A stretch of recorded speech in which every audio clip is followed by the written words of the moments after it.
Conselho Imprensa assina acordo com o Programa de Desenvolvimento Nações Unidas UNDP, onde recebe reportagem eleição durante ciclo eleitoral.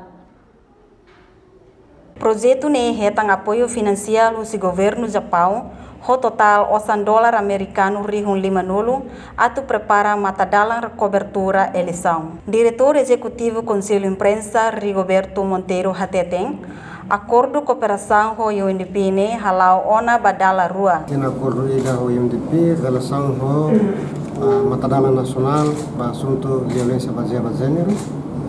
Documentos ne basic ono final. Saya ansam pocketbook, buku saku, para kolega sira jurnalista sira.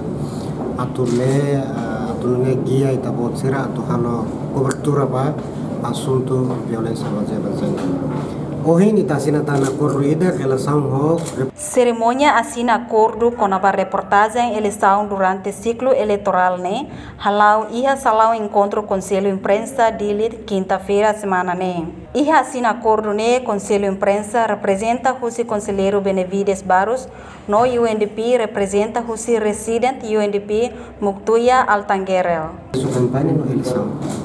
Dan é positivo se acordo ini.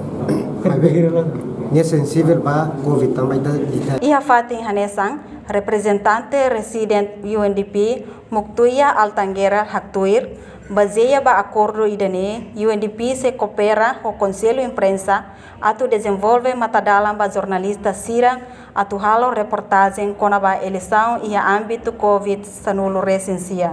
UNDP o Conselho Imprensa agradece ba governo Japão tambali husi cooperação ne contribui ba indikator ka meta anual Conselho Imprensa niang nebe hatur ona ia plano estratégico batinan 5 tuirmai. Reportagem Sabina Sansa, Imelda Fátima, Televisão Timor Post.